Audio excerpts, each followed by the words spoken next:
welcome to our discussion of the Americans with Disabilities Act. On July 26, 1990, Congress enacted a new law. During our discussion, we'll refer to this new law as the ADA. The intent of the ADA is to protect your basic rights by guaranteeing you access to government services, public accommodations, and employment opportunities. In the past, as a person with a disability, you've not always had access to employment opportunities and ordinary public services taken for granted by nearly all of us. You may have encountered more than average difficulty getting a job or receiving a promotion. According to a recent article in the Washington Post, the overwhelming majority of people with disabilities are still segregated in our society.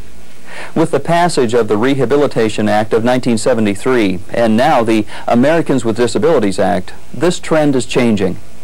Although the goal of ensuring you equal access is simple, achieving this promise of the ADA will be a challenge for you and for the establishments affected by its provisions. You are better equipped to meet this challenge with a clear understanding of the ADA and what it will accomplish. Let's begin by taking a look back at some of the foundations of the ADA and former regulations upon which it was based. 75 years earlier, our nation fought a costly civil war to preserve these same freedoms. From the ashes of this war, equal opportunity for minorities emerged. Roosevelt worked only to bring about an equal chance for racial minorities to participate in federal contracts. Ironically, President Roosevelt, who is disabled as a result of polio, was laying the groundwork for equal opportunities for persons with disabilities as well. The ADA has its origins in several previous civil rights and affirmative action laws. The first major modern legislation in equal rights for minorities was the Civil Rights Act of 1964. The Civil Rights Act prohibits exclusion of persons because of their race, color, national origin, sex, or religion. Later, the Rehabilitation Act of 1973 was another major step towards equal opportunities for persons with disabilities. In drafting the 1990 Americans with Disabilities Act, Congress relied heavily on the experience gained in implementing the Rehabilitation Act of 1973.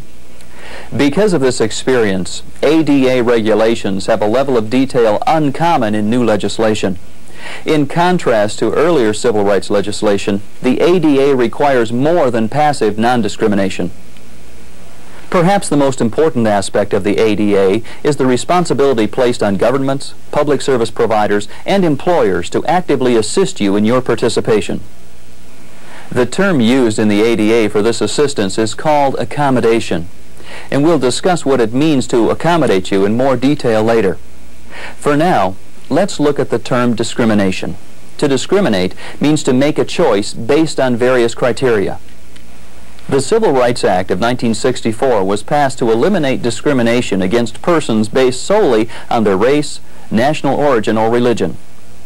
The Americans with Disabilities Act extends the same protection to you as a person with a disability. Employers and providers of public accommodations can no longer refuse to hire you or bar you from access to their services simply because you have a disability. Now, when you apply for a job, participate in a government service, or use a public accommodation, you may not be excluded or overlooked simply because of your disability. Under the ADA, public service providers, government agencies, and employers are also obligated to actively assist you in your participation. Businesses open to the public may not deny you access because of your disability. You are now able to go to any store, government, or public service and enjoy the same services as everyone else. The Rehabilitation Act of 1973 calls for affirmative action in hiring persons with a disability for organizations who are government contractors. Although many employment opportunities were created, there's still confusion over who's an affirmative action employer. You aren't always sure which employer has the obligation to hire you under its provisions. Now, the ADA requires all state and local governments or any of its agencies to be accessible to you. For example, if you're a person with epilepsy, the city may not refuse to allow you to use parks and recreational facilities based on your disability. This is just one example of the changes which will affect an estimated 43 million persons with disabilities. The provisions of the ADA also apply to over 5 million places of public accommodations. These include virtually all establishments open to the public. All large and small hotels, restaurants, and retail stores must be accessible. From grocery stores to shopping malls, all must be open to you. Professional offices, hospitals, museums, amusement parks, zoos, and daycare centers will also serve persons with disabilities. In addition to changes in existing facilities, all new or altered commercial facilities are required to be accessible, unless it is structurally impractical. Commercial facilities include office buildings, factories, and warehouses whose operations affect commerce. Effective July 26, 1992, all employers with 25 or more employees will follow the ADA requirements. Coverage extends to employers of more than 15 people on July 26, 1994. State and local governments must now ensure effective communication with individuals with disabilities. The ADA also applies to telephone companies and public transportation providers. Telephone emergency services, including 911 service, must provide for direct access by persons with speech or hearing impairments. The ADA also affects many businesses and government agencies. Let's take a closer look at who's affected. All state and local governments, establishments who provide public accommodations, and employers of 15 or more people are covered. State and local governments include such agencies as the Welfare Department, Labor Department, Public Transportation, high schools, universities, and city governments.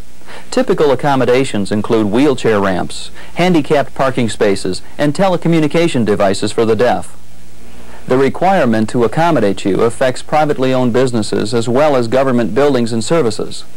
Religious organizations and private clubs are exempt from public accessibility requirements.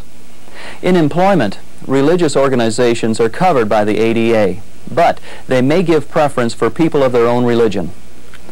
As you can see, the impact of the ADA on business, government, and society is widespread.